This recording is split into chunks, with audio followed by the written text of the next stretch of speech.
Hello guys, ಹೇಗಿದ್ದೀರಾ? Welcome to rich ರಿಷ ಚಾನಲ್ಗೆ ಸ್ವಾಗತ ಸುಸ್ವಾಗತ. ಸ್ನೇಹಿತರೆ, ಇವತ್ತಿನ ವಿಡಿಯೋದಲ್ಲಿ ಸಿಕ್ಕಾಪಟ್ಟೆ ಇಂಟ್ರೆಸ್ಟಿಂಗ್ ಆಗಿರುವಂಥ ಒಂದು ಕ್ವಶನ್ಸ್ಗಳಿದ್ದಾವೆ.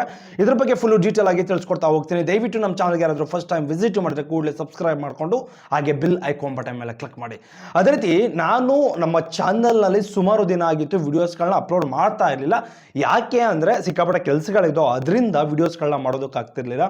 ಅದೇ ರೀತಿ ಟೈಮೂ ಸಹ ಇರಲಿಲ್ಲ. ಯಾಕೆಂದರೆ ಬೇರೆ ರೀತಿಯ ಒಂದು ಕೆಲಸಗಳು ಸಿಕ್ಕಾಪಟ್ಟೆ ಆಗಿತ್ತು. ಅದರಿಂದ ನಾನು ಸ್ವಲ್ಪ ಅವಾಯ್ಡನ್ನು ಮಾಡಿದ್ದೆ ಯೂಟ್ಯೂಬ್ ಚಾನಲನ್ನು, ಅರ್ಥ ಆಯ್ತಾ. ಬಟ್ ಆದರೆ ನೆಕ್ಸ್ಟು ಇನ್ನೊಂದು ಮಂತ್ ಆದಮೇಲೆ ಕಂಟಿನ್ಯೂಸ್ ಆಗಿ ವೀಡಿಯೋಸ್ಗಳನ್ನ ಅಪ್ಲೋಡ್ ಮಾಡೋದಕ್ಕೆ ದಯವಿಟ್ಟು ಪ್ರಯತ್ನ ಪಡ್ತೀನಿ. ದಯವಿಟ್ಟು ನೀವೇನಾದರೂ ನಮ್ಮ ಚಾನಲ್ಗೆ ಫಸ್ಟ್ ಟೈಮ್ ವಿಸಿಟ್ ಮಾಡಿದ್ರೆ ಕೂಡಲೇ ಸಬ್ಸ್ಕ್ರೈಬ್ ಮಾಡಿಕೊಂಡು ಹಾಗೆ ಬಿಲ್ ಐಕಾನ್ ಬಟನ್ ಮೇಲೆ ಕ್ಲಿಕ್ ಮಾಡಿ. ಅದೇ ರೀತಿ ನಿಮಗೇನಾದರೂ ಅಪ್ಡೇಟಿಂಗ್ ವಿಚಾರಗಳು ಬೇಕು ಅಂದರೆ ದಯವಿಟ್ಟು ಕಾಮೆಂಟ್ ಮಾಡಿ. ಇದ್ರ ಬಗ್ಗೆ ವಿಡಿಯೋಸ್ ಮಾಡಿ ಸರ್ ಅಂದರೆ ಖಂಡಿತವಾಗ್ಲೂ ವಿಡಿಯೋಸ್ ಮಾಡೋದಕ್ಕೆ ನಾನಂತೂ ರೆಡಿ ಇದ್ದೀನಿ, ಅರ್ಥ ಆಯ್ತಾ. ಸೊ ಅದರ ಮೊದಲನೇ ಕ್ವಶನ್ ಯಾವುದು ಅಂದರೆ, ಗೃಹಲಕ್ಷ್ಮಿಗೆ ಸಂಬಂಧಪಟ್ಟಿರೋ ಹಾಗೆ ಕೆಲವೊಂದು ಫೇಕ್ ನ್ಯೂಸ್ಗಳು ಹರಿದಾಡ್ತಿದ್ದಾವೆ. ಏನು ಫೇಕ್ ನ್ಯೂಸ್ಗಳು? ಮೈನ್ ತುಂಬ ಇಂಪಾರ್ಟೆಂಟ್ ಏನಪ್ಪ ಅಂದರೆ, ಇದರಲ್ಲಿ ಸಿಕ್ಕಾಪಟ್ಟೆ ಗೃಹಲಕ್ಷ್ಮಿ ಎಷ್ಟು ಜನಕ್ಕೆ ಬಂದಿದೆಯೋ ಬಂದಿಲ್ಲೋ ಅದು ಗೊತ್ತಿಲ್ಲ. ರೀಸೆಂಟಾಗಿ ಸಿಕ್ಕಾಪಟ್ಟೆ ಜನ ಈ ಒಂದು ಗೃಹಲಕ್ಷ್ಮಿಗೆ ಸಂಬಂಧಪಟ್ಟಿರೋ ಹಾಗೆ ಒಂದು ಕಾರ್ಡ್ಗಳನ್ನು ಕೊಡ್ತಾ ಇದ್ದಾರೆ. ಆ ಕಾರ್ಡ್ ಮಾಡಿಸ್ಕೊಂಡ್ರೆ ಮಾತ್ರ ಗೃಹಲಕ್ಷ್ಮಿ ಬರುತ್ತೆ, ಇಲ್ಲಾಂದ್ರೆ ಬರೋದಿಲ್ಲ ಅಂದ್ಬಿಟ್ಟು ಫೇಕ್ ನ್ಯೂಸ್ಗಳನ್ನ ಒಂದು ಅಪ್ಡೇಟನ್ನು ಮಾಡ್ತಾ ಇದ್ದಾರೆ. ಅವೆಲ್ಲ ಎಂಥದ್ದು ಇಲ್ಲ, ಅರ್ಥ ಆಯ್ತಾ. ಯಾವುದೇ ಥರದ ಒಂದು ಗೃಹಲಕ್ಷ್ಮಿ ಕಾರ್ಡ್ಗಳಾಗಿರಲಿ ಅಥವಾ ಬೇರೆ ಏನಾದರೂ ಸಹ ಗೃಹಲಕ್ಷ್ಮಿಗೆ ಸಂಬಂಧಪಟ್ಟಿರೋ ಹಾಗೆ ಬೇರೆ ರೀತಿಯ ಒಂದು ಕಾರ್ಡ್ಗಳು ಯಾವುದೇ ರೀತಿ ಬರೋದಿಲ್ಲ, ಅರ್ಥ ಆಯ್ತಾ. ಅಕಸ್ಮಾತ್ ನೀವೇನಾದರೂ ಮಾಡಿಸ್ಕೊಂಡಿದ್ರೆ ಅದರಿಂದ ಏನು ನಿಮಗೆ ಉಪಯೋಗನೂ ಸಹ ಆಗೋದಿಲ್ಲ. ಅದು ತುಂಬ ಫೇಕ್ ಅಂತಲೇ ಹೇಳ್ಬೋದು. ಯಾಕೆಂದರೆ ಸಿಕ್ಕಾಪಟ್ಟೆ ಜನ ಒಂದು ಕಾರ್ಡ್ ಮಾಡಿಕೊಡಿ, ಅದೇ ರೀತಿ ಈ ಕಾರ್ಡ್ ಮಾಡಿಸೋದಕ್ಕೆ ಎಷ್ಟಾಗುತ್ತೆ, ಏನೇನು ದಾಖಲಾತಿಗಳು ಬೇಕು, ಇವೆಲ್ಲ ಕೇಳ್ತಾನೆ ಇದ್ದೀರಾ. ಈ ಕಾರ್ಡಿಂದ ಏನು ಉಪಯೋಗ ಆಗೋದಿಲ್ಲ, ಅರ್ಥ ಆಯ್ತಾ. ಇದೆಲ್ಲ ಫೇಕ್ ಅಂತಲೇ ಹೇಳ್ಬೋದು. ಅದೇ ರೀತಿ ತುಂಬಾ ಇಂಪಾರ್ಟೆಂಟ್ ಆಗಿರುವಂತದ್ದು, ಎಷ್ಟೋ ಜನಕ್ಕೆ ಗೃಹಲಕ್ಷ್ಮಿ ಹಣ ಇನ್ನೂ ಎಷ್ಟೋ ಜನಕ್ಕೆ ಬಂದಿಲ್ಲ, ಅರ್ಥ ಆಯ್ತಾ. ಬಂದಿಲ್ಲದೆ ಇರೋದಕ್ಕೆ ಏನ್ ಮಾಡಬಹುದು? ಮೇನ್ ತುಂಬಾ ಇಂಪಾರ್ಟೆಂಟ್, ಒಂದು KYC ಅಪ್ಡೇಟ್ ಮಾಡಬಹುದು, ಅರ್ಥ ಆಯ್ತಾ. KYC ಅಪ್ಡೇಟ್ ಮಾಡೋದ್ರಿಂದ ಏನಾದ್ರೂ ನಿಮ್ಮ ಗೃಹಲಕ್ಷ್ಮಿ ಹಳೆ ಅಮೌಂಟ್ ಏನಾದ್ರು ಪೆಂಡಿಂಗ್ ಇದ್ರೆ ಇಮಿಡಿಯೇಟ್ಲಿ ಬರುವಂತ ಒಂದು ಚಾನ್ಸಸ್ ತುಂಬಾನೇ ಇರ್ತದೆ. ಅಕಸ್ಮಾತ್ ನಿಮಗೆ ಒಂದು ಬಾರಿಯೂ ಸಹ ಇನ್ನೂ ಹಣ ಬಂದಿಲ್ಲ ಅಂದ್ರೆ ವೆಯ್ಟ್ ಮಾಡಿ, ಅರ್ಥ ಆಯ್ತಾ. ಇನ್ನೂ ಸಹ ಯಾರಿಗೂ ಆಗ್ತಾ ಇಲ್ಲ ಹಣ ಹಾಕಿನೇ ಒಂದು 2 ರಿಂದ 3 ತಿಂಗಳು ಆಗಿರಬಹುದು. ಎಷ್ಟೋ ಜನಕ್ಕೆ 10 ಕಂತಿನ ಹಣದವರು ಸಿಕ್ಕಾಪಟ್ಟೆ ಎಷ್ಟೋ ಜನಕ್ಕೆ ಬಂದಿದೆ, ಅರ್ಥ ಆಯ್ತಾ. 11ನೇ ಕಂತಿನ ಹಣ, 12ನೇ ಕಂತಿನ ಹಣ ಎಷ್ಟೋ ಜನಕ್ಕೆ ಬಂದೇ ಇಲ್ಲ. ಇದು ಒಂದು ಭರ್ಜರಿ ಶಾಕಿಂಗ್ ನ್ಯೂಸ್ ಅಂತ ಹೇಳ್ಬೋದು. ಯಾವ ಟೈಮ್ನಲ್ಲಿ ಗೃಹಲಕ್ಷ್ಮಿ ಆಗ್ತಾರೋ, ಯಾವ ಟೈಮ್ನಲ್ಲಿ ಗೃಹಲಕ್ಷ್ಮಿ ಹಣ ತೆಗಿತಾರೋ ಅಂತ ಗೊತ್ತಿಲ್ಲ, ಅರ್ಥ ಆಯ್ತಾ. ಇದನ್ನು ದಯವಿಟ್ಟು ಮೈಂಡಲ್ಲಿ ಇಟ್ಕೊಳ್ಳಿ. ಫ್ರೀಯಾಗಿ ಕೊಡೋದನ್ನ ನಂಬ್ಕೊಳ್ಳೋದಕ್ಕೆ ಹೋಗಬೇಡಿ. ಯಾವ ಟೈಮ್ನಲ್ಲಿ ಬೇಕಾದರೂ ಕೈ ಕೊಡ್ಬೋದು, ಇದನ್ನು ದಯವಿಟ್ಟು ಮೈಂಡಲ್ಲಿ ಇಟ್ಕೊಳ್ಳಿ, ಅರ್ಥ ಆಯ್ತಾ. ಅದೇ ರೀತಿ ತುಂಬ ಇಂಪಾರ್ಟೆಂಟ್ ಆಗಿರುವಂಥದ್ದು, ರೇಷನ್ ಕಾರ್ಡ್ಗೆ ಸಂಬಂಧಪಟ್ಟಿರೋ ಹಾಗೆ ಒಂದು ಅಪ್ಡೇಟ್ಸ್ಗಳಿದೆ. ಸಿಕ್ಕಾಪಟ್ಟೆ ಜನ ಒಂದು CSC ಸರ್ವಿಸ್ ಸೆಂಟರ್ಗಳಲ್ಲಾಗಿರ್ಬೋದು, ಅಂದರೆ ನಾರ್ಮಲ್ ಸೈಬರ್ ಸೆಂಟರ್ ಏನಿದಾವೋ ಅಂಥವಕ್ಕೆಲ್ಲ ರೇಷನ್ ಕಾರ್ಡ್ ತಿದ್ದುಪಡಿ ಹೊಸ ಅರ್ಜಿಗಳನ್ನು ಬಿಟ್ಟಿಲ್ಲ, ಅರ್ಥ ಆಯ್ತಾ. ಏನು ಪ್ರಾಬ್ಲಮ್ ಅಂದರೆ, ಒಂದು ಅವ್ರದ್ದು ಏನೋ ಸರ್ವರ್ಗಳು ಇಶ್ಯೂ ಬರಬಹುದು ಅನ್ನೋ ಒಂದು ಉದ್ದೇಶದಿಂದ ಬಿಟ್ಟಿಲ್ಲ. ಅದೇ ರೀತಿ ಇನ್ನೂ ಕೆಲವೊಂದು ಕಾರಣಗಳಿಂದ ಬಿಟ್ಟಿಲ್ಲ, ಅರ್ಥ ಆಯ್ತಾ. ಇದು ಒಂದು ಮೇಜರ್ ಪ್ರಾಬ್ಲಮ್ ಅಂತಲೇ ಹೇಳ್ಬೋದು. ಎಷ್ಟೋ ಜನಕ್ಕೆ ರೇಷನ್ ಕಾರ್ಡ್ ಎಲ್ಲಿ ಮಾಡಿಸ್ಕೊಳ್ಬಹುದು ಅಂತಾನೆ ಗೊತ್ತಿರೋದಿಲ್ಲ. ಇನ್ನು ಎಷ್ಟೋ ಜನಕ್ಕೆ ರೇಷನ್ ಕಾರ್ಡ್ ಯಾವ ಟೈಮ್ನಲ್ಲಿ ಬಿಡ್ತಾರೆ, ಯಾವ ಒಂದು ಸ್ಥಳದಲ್ಲಿ ಬಿಡ್ತಾರೆ, ಎಲ್ಲಿಗೆ ಭೇಟಿ ಮಾಡಬೇಕು ಅಂತಾನೆ ಗೊತ್ತಿರೋದಿಲ್ಲ. ಸಿಂಪಲ್ ಗ್ರಾಮವನ್ನು, ಕರ್ನಾಟಕವನ್ನು, ಬೆಂಗಳೂರು ಒನ್ಗಳಲ್ಲಿ ಪ್ರೆಸೆಂಟ್ ಆಗಿ ಯೂಸರ್ ಐಡಿ ಪಾಸ್ವರ್ಡ್ ಮೂಲಕ ಒಂದು ರೇಷನ್ ಕಾರ್ಡ್ ಅನ್ನು ಬಿಡುಗಡೆ ಮಾಡಲಾಗಿದೆ. ನೀವೇನಾದರೂ ರೇಷನ್ ಕಾರ್ಡ್ ತಿದ್ದುಪಡಿ ಆಗಿರ್ಬೋದು, ಹೊಸ ಅರ್ಜಿ ಆಗಿರ್ಬೋದು, ಬಟ್ ಇನ್ನಿತರ ಏನಾದರೂ ನೀವು ಮಾಡಿಸ್ಕೊಳ್ಬೇಕು ಅನ್ಕೊಂಡಿದ್ರೆ ರೇಷನ್ ಕಾರ್ಡ್ಗೆ ಸಂಬಂಧಪಟ್ಟರ ಹಾಗೆ ನಿಮ್ಮ ಹತ್ತಿರದಲ್ಲಿರುವಂಥ ಒಂದು ಗ್ರಾಮವನ್ನು, ಕರ್ನಾಟಕವನ್ನು, ಬೆಂಗಳೂರು ಒನ್ಗೆ ವಿಸಿಟ್ ಮಾಡಿ ರೇಷನ್ ಕಾರ್ಡನ್ನು ಏನಾದರೂ ಸಮಸ್ಯೆಗಳಿದ್ರೆ ಬಗೆಹರಿಸ್ಕೊಳ್ಬಹುದು. ಅದೇ ರೀತಿ ತುಂಬ ಇಂಪಾರ್ಟೆಂಟ್ ಆಗಿರುವಂಥದ್ದು, ಪಬ್ಲಿಕ್ ಲಾಗಿನ್ಗೆ ಬಿಡ್ತಾರಾ ಇಲ್ವಾ ಅನ್ನೋದು ನಿಮಗೊಂದು ಡೌಟ್ಗಳಿರಬಹುದು.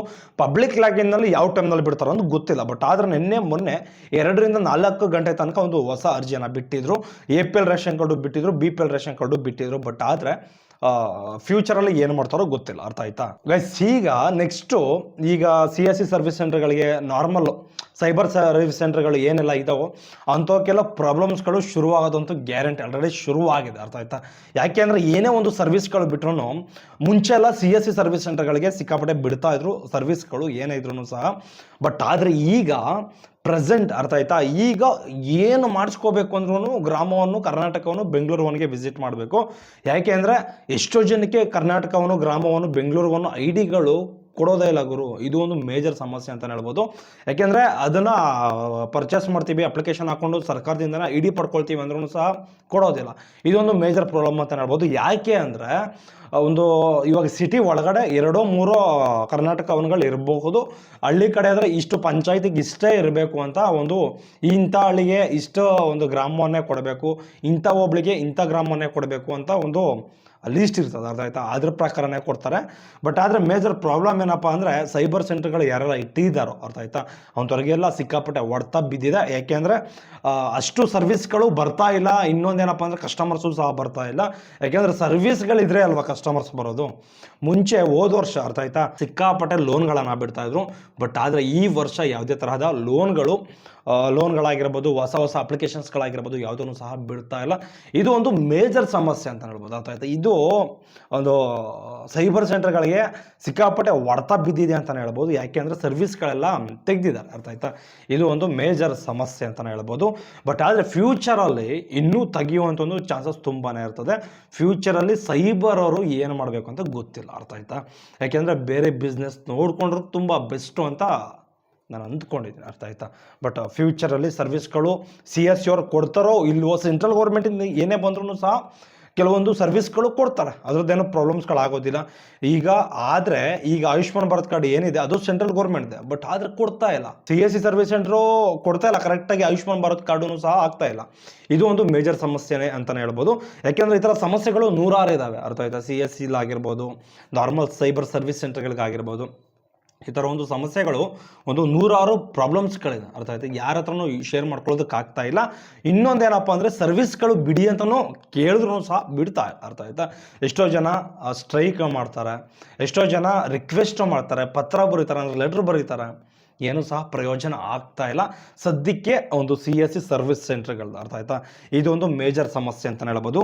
ದಯವಿಟ್ಟು ನಿಮ್ದೇನಾದರೂ CSC ಸರ್ವಿಸ್ ಸೆಂಟ್ರ್ ಏನಾದರೂ ಇದ್ದರೆ ಎಷ್ಟು ಸರ್ವಿಸನ್ನು ಕೊಡ್ತಾ ಇದ್ದೀರಾ, ಅದೇ ರೀತಿ ಎಷ್ಟು ನೀವು ದುಡಿಮೆ ಮಾಡ್ತಾ ಇದ್ದೀರಾ ದಿನಕ್ಕೆ, ಇದನ್ನು ದಯವಿಟ್ಟು ಕಾಮೆಂಟ್ ಬಾಕ್ಸ್ನಲ್ಲಿ ಕಾಮೆಂಟ್ ಮಾಡಿ ನೋಡೋಣ ಯಾರ್ಯಾರು ಎಷ್ಟೆಷ್ಟು ದುಡಿಮೆಯನ್ನು ಮಾಡ್ತಾ ಇದ್ದೀರಾ ಅಂತ. ಯಾಕೆಂದರೆ ಸಿಕ್ಕಾಪಟ್ಟೆ ಬಿಸ್ನೆಸ್ಗಳು ಸಿಕ್ಕಾಪಟ್ಟೆ ಡಲ್ ಆಗಿದೆ, ಅರ್ಥ ಆಯ್ತಾ. ಮುಂಚೆಲ್ಲ 2,000 3,000 ಮಾಡ್ತಾ ಇರೋರು ದಿನಕ್ಕೆ, ಈಗ ಪ್ರೆಸೆಂಟ್ 1,000 1,500 ರೀಚ್ ಮಾಡೋದೇ ಹೆವಿ ರಿಸ್ಕ್ ಅನ್ನಿಸ್ತದೆ, ಅರ್ಥ ಆಯ್ತಾ. ಯಾಕೆಂದರೆ ಇದು ಒಂದು ಮೇಜರ್ ಪ್ರಾಬ್ಲಮ್ ಸೃಷ್ಟಿಯಾಗಿದೆ ಅಂತಲೇ ಹೇಳ್ಬೋದು. ಈ ಪ್ರಾಬ್ಲಮ್ಸ್ಗೊಂದು ಸೊಲ್ಯೂಷನ್ ದಯವಿಟ್ಟು ಬೇಕೇ ಬೇಕು, ಅರ್ಥ ಆಯ್ತಾ. ದಯವಿಟ್ಟು ನಮ್ಮ ಸರ್ಕಾರದಿಂದ ನಾವು ಸಹ ರಿಕ್ವೆಸ್ಟನ್ನು ಮಾಡ್ಕೊಳ್ಳೋಣ, ಆದಷ್ಟು ಗ್ರಾಮವನ್ನಾಗಿರ್ಬೋದು, ಕರ್ನಾಟಕವನ್ನಾಗಿರ್ಬೋದು, ಅಲ್ಲಿ ಏನೋ ಸರ್ವಿಸ್ಗಳನ್ನು ಕೊಡ್ತಾರೋ ಅಂತಹ ಒಂದು ಸರ್ವಿಸ್ಗಳನ್ನು ಇಲ್ಲೂ ಸಹ ಕೊಡೋ ಥರ ನಾವು ಮಾಡ್ಕೊಳ್ಬೇಕು, ಅರ್ಥ ಆಯ್ತಾ. ಇದು ಒಂದು ಮೇಜರ್ ಪ್ರಾಬ್ಲಮ್ ಅಂತ ಹೇಳ್ಬೋದು CSC ಸರ್ವಿಸ್ ಸೆಂಟರ್ಗಳಿಗೆ, ಅರ್ಥ ಆಯ್ತಾ. ಓಕೆ ಗೈಸ್, ಇದೇ ರೀತಿ ಯಾವುದಾದ್ರೂ ಅಪ್ಡೇಟಿಂಗ್ ವಿಚಾರಗಳು ನಮಗೆ ಬೇಕು ಅಂದರೆ ದಯವಿಟ್ಟು ನಮ್ಮ ಚಾನಲ್ಗೆ ಯಾರಾದರೂ ಫಸ್ಟ್ ಟೈಮ್ ವಿಸಿಟ್ ಮಾಡಿ ಕೂಡಲೇ ಸಬ್ಸ್ಕ್ರೈಬ್ ಮಾಡಿಕೊಂಡು